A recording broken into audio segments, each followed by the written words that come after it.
오늘 우리들에게 주시는 살아계신 하나님의 말씀은 마가복음 4장 26절부터 29절까지 말씀입니다. 제가 봉독해 드리겠습니다. 또 이르시되 하나님의 나라는 사람이 씨를 땅에 뿌림과 같으니 그가 밤낮 자고 깨고 하는 중에 씨가 나서 자라되 어떻게 그리 되는지를 알지 못하느니라. 땅이 스스로 열매를 맺되 처음에는 싹이요 다음에는 이삭이요 그 다음에는 이삭의 충실한 곡식이라. 열매가 익으면 곧 낫을 대나니 이는 추수 때가 이르렀습니다. 아멘.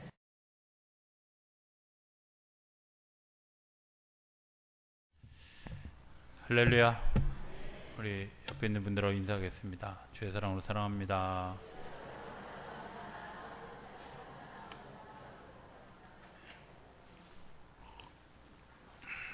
한 번 더 하겠습니다. 함께 예배하게 돼서 행복합니다.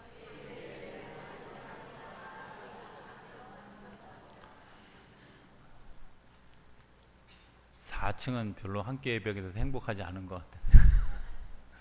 제가 여기만 쳐다보니까 4층은 그냥 안 하는 것 같아요.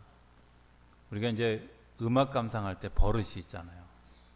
성가대 찬양할 때 그 버릇이 있어가지고 이렇게 눈을 탁 감고 있다가 설교할 때도 그냥 여전히 감고 계신 분들이. 무슨 얘기를 하는지 나도 모르겠어요. 근데 제가 요즘에 이제 밖에 나가면 코스모스라든지 이제 가을에 피는 꽃들이 조금씩 보여요. 그런데 코스모스를 볼 때마다 제가 야, 저것도 참 기적이다 이런 생각을 합니다. 코스모스의 그 줄기가 꽃보다 견디기 힘들 만큼 얇습니다. 모르시나요? 네. 근데 굉장히 얇습니다. 야, 저걸 어떻게 지탱할까? 바람이 부는데도 불구하고 부러지지 않고 또 넘어지지 않고 그 꽃을 잘 유지하는 거 보면 참 놀랍다 이런 생각을 하게 됩니다. 저는 그 기적 중에 기적이 그런 거 아닐까. 위에 이 무게가 굉장히 무겁고 크고 현란한데도 불구하고 그걸 유지하는 힘. 저는 사람들이 걸어 다니는 게 기적이다 이렇게 생각해요. 여러분들 이해되십니까? 우리 아들 발 사이즈는 290mm인데요. 그 발이 그 몸무게를 유지하는 것도 좀 불가사리. 네. 여자들 중에는 225 신는 분도 있죠, 그죠? 예, 여기도 몇 분 있는 걸로 제가 아는데, 근데 그 몸무게를 그 225의 신발로 유지하는 거 가능하다고 생각하십니까? 저는 이렇게 어떤 때 이렇게 사람들이 걸어 다니는 거 보면서 야, 참 기적이다. 저 몸무게를 감당하면서 걸어 다닌다고 하는 거.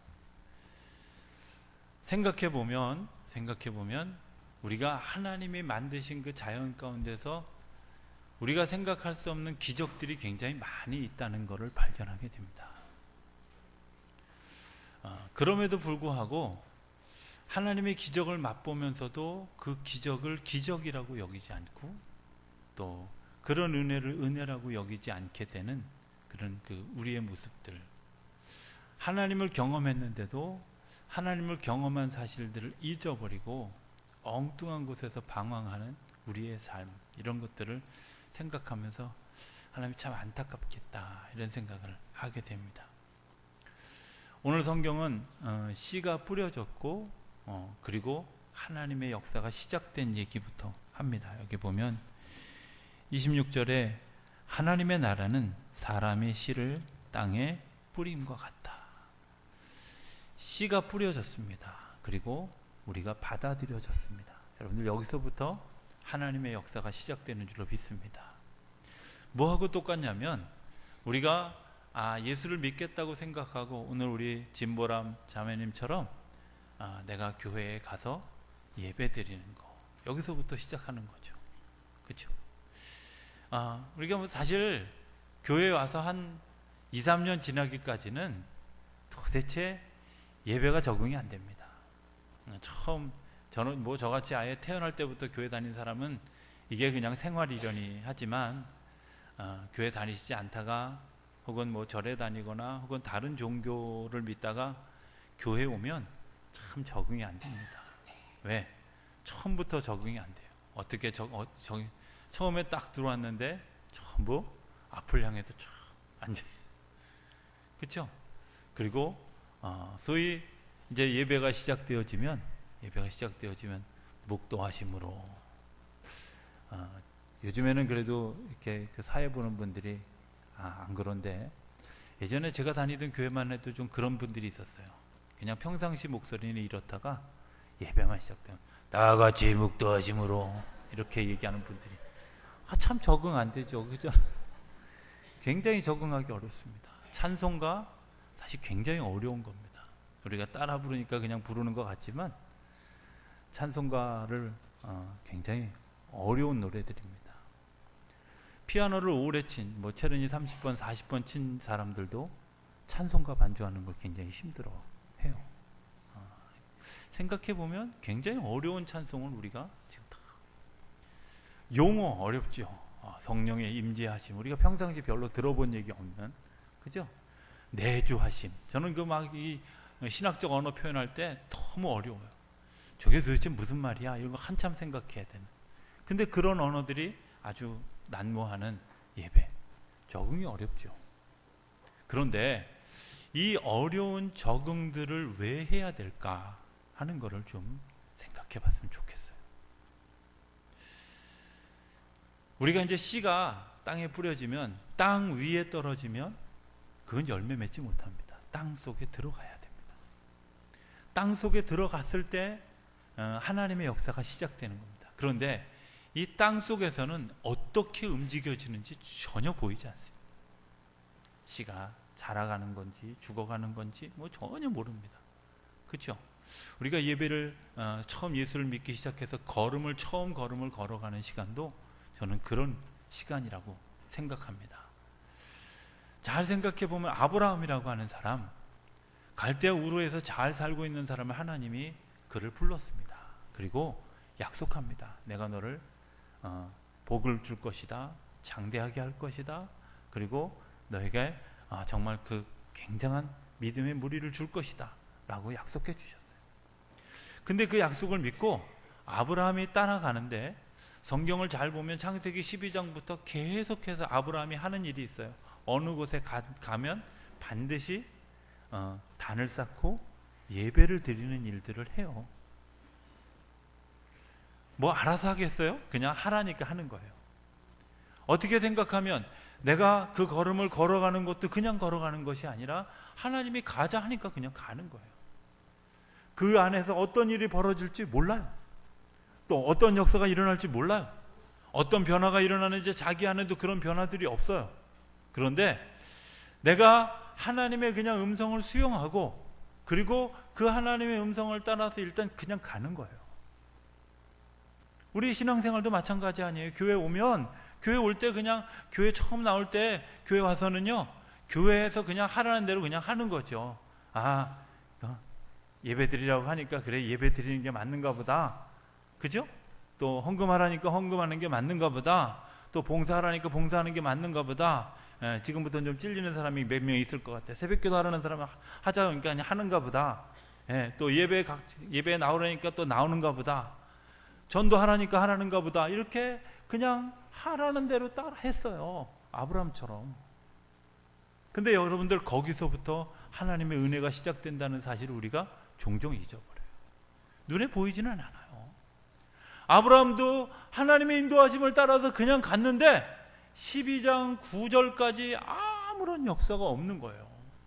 아무런 변화가 없는 거예요. 아무런 그런 달라진 것이 없는 거예요. 그런데 달라지는 사건이 생겼어요. 근데 그 달라짐의 사건의 모티브도 사실은 아브라함이 저지른 잘못이에요. 아브라함이 간 그 땅에서 어떤 일이 생겼냐면 기근이 생겨서 그가 애굽으로 내려갔어요. 애굽으로 내려가는 건 하나님의 계획이 아니에요. 그런데 그 하나님의 계획 아닌 길을 아브라함이 갔어요. 아브라함이 가면서 어떤 두려움이 생겼느냐? 내 아내가 너무 이뻐서 이 아내를 이 애굽 사람들이 뺏어서 그리고 자기를 죽일까봐 해할까봐 이 아내를 누이라고 속이기까지 했어요. 그런데 이 아내를 그 애굽의 바로가 왕이 데려가면서 은금을 주고 낙타를 주고 정말 풍성한 대가를 치르고 소위 지참금을 주고 아내를 데리고 갔어요. 그런데 그 밤에 아브라함이 어떻게 했겠어요? 여지까지 해왔던 습관이 있잖아요. 어떤 습관? 내가 가는 곳마다 단을 쌓았던 습관, 그리고 절박할 때 내가 기도했던 습관. 이 습관이 그날 밤에 아브라함에게 작용하지 않았을까? 그래서 하나님이 이거 어떻게 해요? 나와 같이 이 애굽에 내려온 사람들을 가지고 이 바로와 대적해서 이길 수도 없고 그냥 앉아서 아내를 잃어버릴 수밖에 없는 그런 그 상황 가운데 서 있는 그런 그 아브라함이 그날 밤에 어떤 기도를 했을까? 어떤 마음을 가졌을까? 우리 생각해 보면 그가 행했던 것이 새로운 그런 그 습관을 가졌던 그 습관을, 이제까지 훈련되었던 습관을 그가 하지 않았을까요?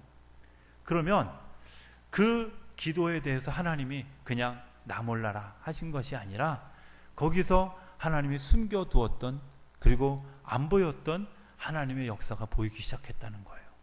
그래서 그 밤에 바로의 집에 하나님이 임재하시고 바로의 집에서 바로를 만지시고 그가 지혜를 가지고 깨달아 알게 됐다는 거예요. 여러분들, 우리가 착각하는 사람들이 있습니다. 이렇게 생각합니다. 바로가 다른 여인을 취한 것이 범법이었기 때문에 그렇다. 아닙니다. 그 시대에는 아무나 그 일부 다처제의 삶을 살아가는 시대의 사람들이었습니다. 또 때로는 남의 그 부인을 데려다가 자기 아내를 삼는 일들도 빈번하게 있었던 일입니다. 그런데 바로는 지금 적법한 절차를 거쳐서 그 사람을 데려왔습니다. 바로가 생각해 보면 인간적으로는 잘못한 것이 거의 없습니다. 그럼에도 불구하고 하나님이 바로에게 어떤 마음을 주셨느냐면 한 가정을 무너뜨리는 데 대한 두려움, 공포, 이런 것들을 그에게 주셨고 그가 돌이켜 더 후대하면서 아브라함과 사례를 도로 내어보냈습니다. 아브라함이 뭘 경험했냐면 그냥 하라는 대로, 하나님이 하자는 대로, 그냥 예배 드리자는 대로, 그냥 하라는 대로 다 따라 했는데 하나님이 하시는 일을 보았어요. 하나님이 역사하시는 일을 보았어요. 그냥 일이 아니라 정말 내 잘못으로 내가 당연히 죽을 수밖에 없고 당연히 손해볼 수 없고 당연히 책망받을 수밖에 없는 상황이었는데 그 상황을 역전시켜서 오히려 부자 되게 하시고 오히려 그것을 떠나고 가뭄을 극복할 수 있게 하시고 가정은 가정대로 살려주시고 자기의 잘못이 드러나지 않도록 책망하지 않으시는 하나님의 은혜를 보았어요. 그거 보고 나니까 눈이 달라진 거예요. 신앙생활은 처음에는 아무렇지도 않은 것 같습니다. 그냥 교회 다니면서 그냥 예배 드리는데 이게 무슨 의미가 있어? 꼭 주일날 이렇게 가야 되나? 이런 마음들, 때로는 교회에서 요구하는 그런 여러 가지 것들이 이게 너무 부담스러워 힘들어. 그러면서도 그 길을 걸어간 사람들에게 하나님이 주시는 은혜가 있습니다. 어떤 은혜? 시야가 넓어지는, 하나님의 시선과 같아져가는, 하나님의 시선과 닮아져가는 은혜가 있다는 겁니다. 그 뒤에 13장에 나오는 은혜는 그런 그 은혜가 아브라함의 삶에 싹이 트기 시작했다고 하는 것을 이야기합니다. 아브라함이 이제 그 조카 롯과 더불어서 이제 다시 애굽을 떠나서 자기들의 둥지를 텄는데 거기에 이 양들이 너무 많아져 가지고 같이 동거할 수 없는 상황이 됐어요. 그런데 한쪽은 소돔과 고모라가 있는 잘 발달된 도시고 한쪽은 옛날에 강남과 같은 그런 그 논밭만 있는 황무지였습니다. 어느 쪽을 택하고 싶으십니까? 당연히 도시가 있는 화려한 곳을 택하고 싶지만 아브라함의 눈에는 하나님을 경험한 아브라함의 눈에는 그렇게 보이지 않는 거예요. 하나님을 경험한 믿음의 사람들의 눈에는 그것이 내가 당연히 택할 땅이 아니라 오히려 조카에게 이것을 양보해도 좋다고 하는 그런 넉넉한 마음이, 그리고 먼 미래를 바라보는 마음이 그의 삶 가운데 있기 시작했다는 거예요. 조카에게 먼저 그것을 택하도록 했을 때 조카는 당연히 도시 있는 곳을 택했고 그리고 그곳으로 갔습니다. 황무지 같은 땅에 처했을 때 하나님 나에게 왜 이 땅을 주셨습니까? 아브라함이 이렇게 얘기하지 않았습니다. 뭐라고? 하나님 그 땅을 바라보게 하실 때 이 땅과 이 들판을 내가 너에게 주리라. 동서남북 보이는 곳을 다 내게 주리라. 약속하실 때 아멘 했다는 겁니다. 오늘 성경에 나오는 이야기, 하나님의 역사가 시작됐는데 우리 눈에는 보이지 않습니다. 그런데 우리 어떻게 해야 됩니까? 그럼에도 불구하고 하나님이 우리에게 요청하시는 것들을 그냥 감당하십시오. 그러면 우리의 믿음의 싹이 자라나게 되어질 줄로 믿습니다. 믿음의 싹은 그렇게 틔어져 가는 겁니다.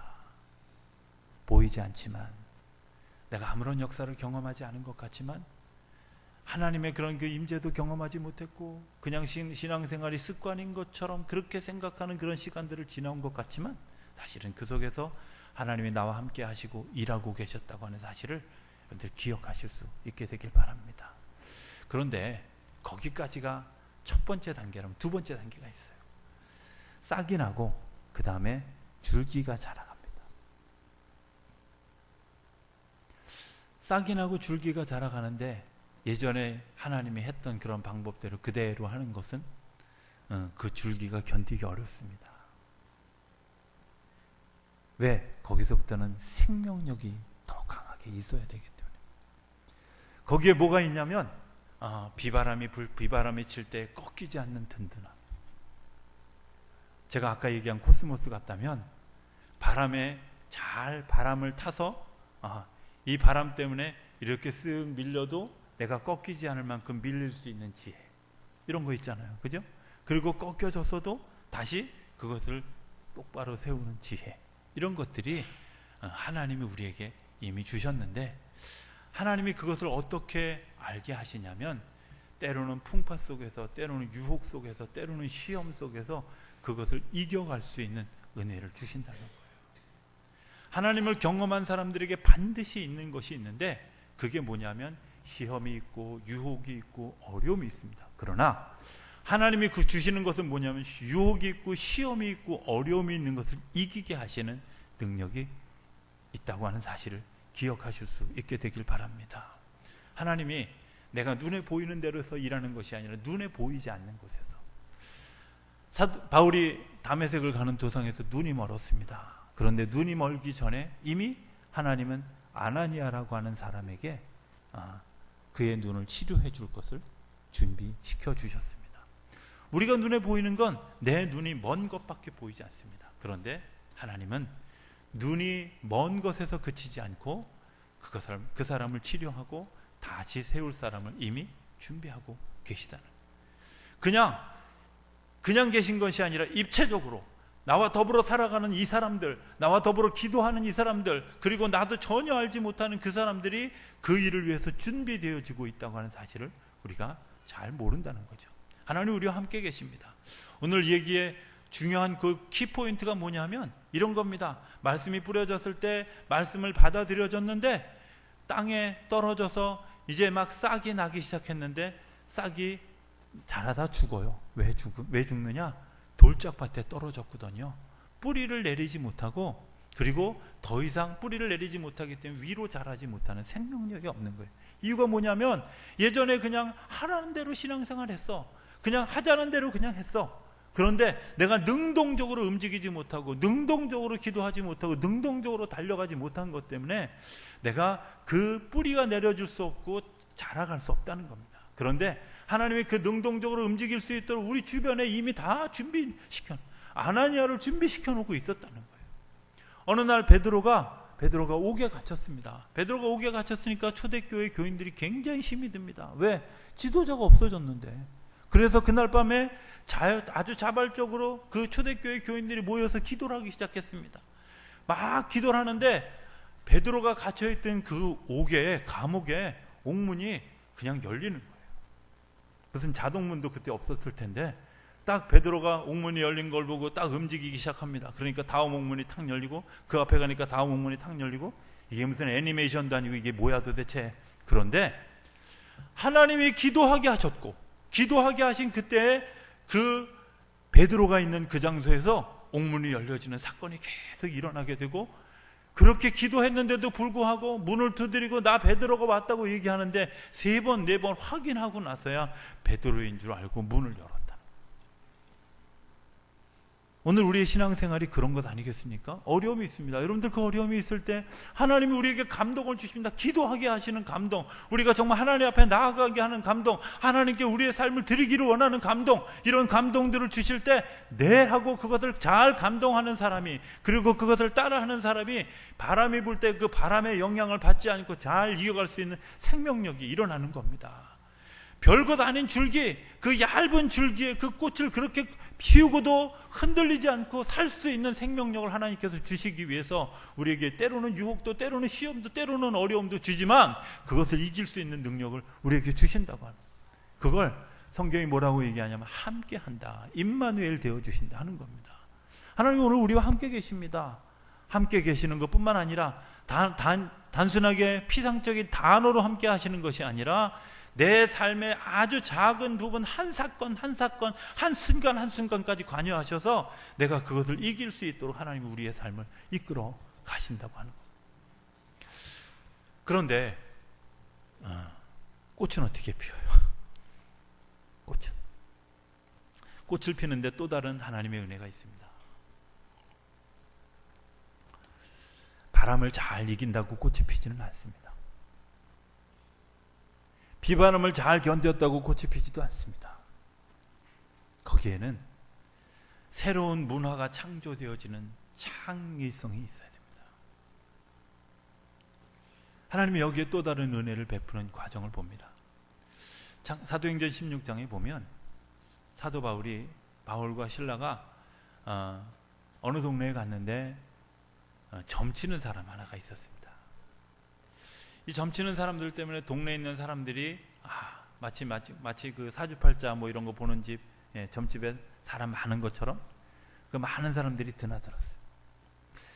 드나들면서 점도 치고 막 이러면서 살게 되어졌는데, 그 점치는 사람이 하필이면 종이야. 그 주인이 그 일을 통해서 자기가 이득을 취하고 있었어요. 그런데 바울이 말씀을 전하다가 이 사람들이 굉장히 불편해요.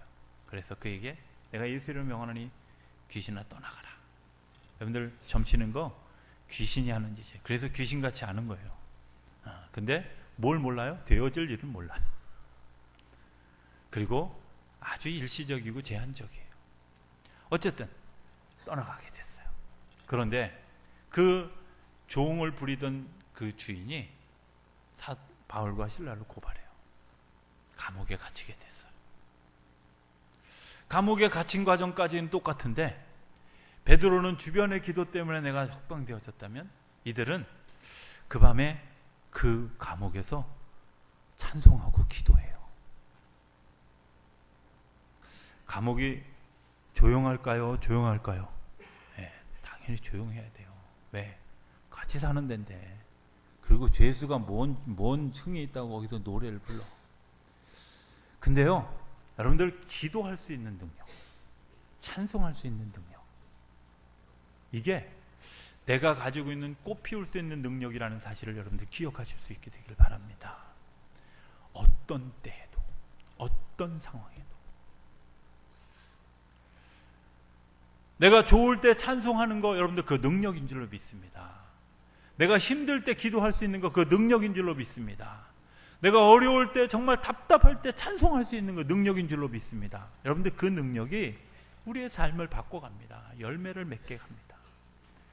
바울과 실라가 그 밤에 찬송하고 기도하는데 옥문이 열렸습니다. 근데 안 나갑니다. 옥문이 열렸습니다. 근데 나가고 싶은데 나가지 않습니다. 어두워진 그 밤에 옥문이 열린 것을 보고 이 옥을 지키는 간수가 자기의 목을 스스로 잘라서 죽으려고, 자살하려고 자살을 기도하는데 바울이 그를 막습니다. 옥문은 열렸지만 우리 나가지 않았습니다. 여기 있습니다.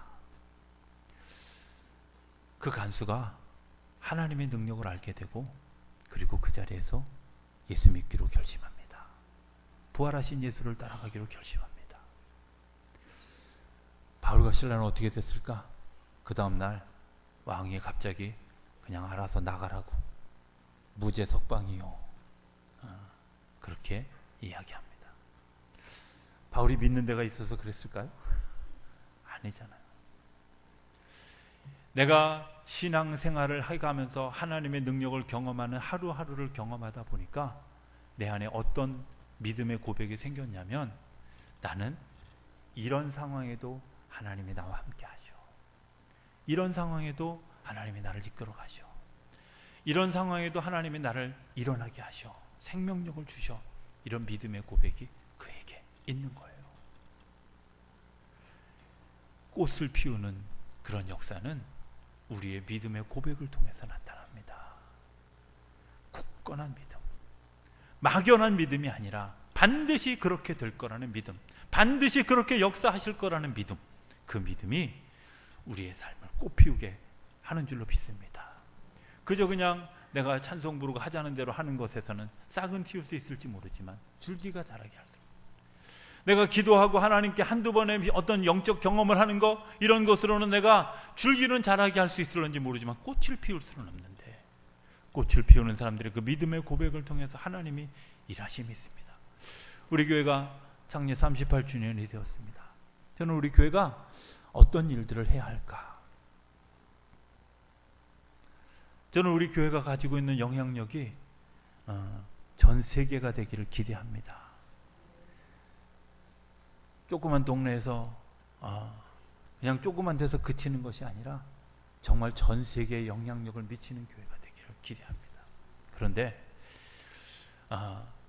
사람이 많아서 미치는 영향도 중요하지만 한 사람이 생명력을 주는 영향력이 더 중요하다고 믿습니다. 우리가 이런 생각을 하지 않습니까? 우리가 잘 배우고 또 잘 벌어서 내가 잘 누리자, 그거는 나 혼자만의 삶입니다.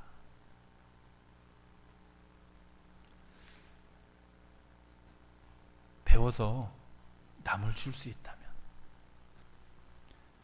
벌어서 남을 줄 수 있다면 그 사람은 나 혼자만의 부자가 아니라 500명을 나눠줄 수 있다면 500명 부자고, 5,000명을 나눠줄 수 있다면 5,000명 부자. 하나님이 우리에게 주신 것들이 그냥 나 혼자 누리라고 왜? 나 혼자 누리기에는 우리의 생이 너무 짧아요. 나 혼자 가지고 누리기에는 우리의 생, 지식? 여러분들 생각하면 아직 제가 60이 안 돼봤지만 60 넘어가면 배운 거 다 잊어버려요. 70 넘으면 똑같아. 배운 사람이나 안 배운 사람이나. 그렇지 않아요? 내가 그렇게 애써 배운 거 불과 3, 40년 써먹자고. 그런데 내가 그 삶을 나누기 시작하면 그 나눈 것 때문에 또 다른 생명의 역사가, 또 다른 지식의 역사가, 또 다른 은혜의 역사가 일어나게 되어주는 줄로 믿습니다. 우리가 아무리 돈을 많이 가지고 있어도 무덤 들어가면 끝나요.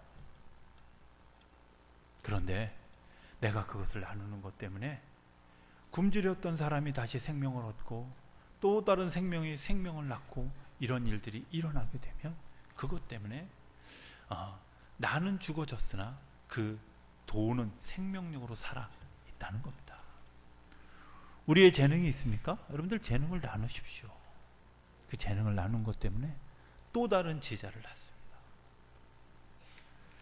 우리가 왜 싹이 나고 줄기가 자라고 꽃이 피어야 되느냐면 그때부터 우리가 또 다른 역할을 감당할 수 있기 때문에 그렇습니다. 저는 여러분들이 건강하게 서게 되기를 바랍니다. 꽃이 피는 역사가 일어나게 되길 바랍니다. 그리고 내 꽃 화려해, 나를 좀 봐, 여러분들 이게 아니라 화무시비용이라는 말이 있지 않습니까? 아무리 예쁜 꽃도요 10일 지나면 끝납니다. 10일에 그치는 영광이 아니라 내 이 씨앗을 날려버려서 또 다른 생명력을 낳고 이 한계를 날려버려서 또 다른 은혜를 낳는 그런 일들에 쓰임받는 우리 모두가 되어야 되리라고 믿습니다. 꽃 피우는 여러분들, 그리고 꽃을 피운 것 때문에 또 다른 역사의 주인공이 되는 우리 교회가 되기를 기대합니다.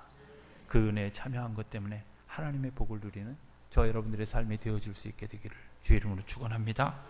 기도하겠습니다. 저희들을 사랑하시는 아버지 하나님, 감사합니다. 지난 38년 동안 우리 교회를 지켜주시고 오늘까지 이르게 하신 것을 감사합니다.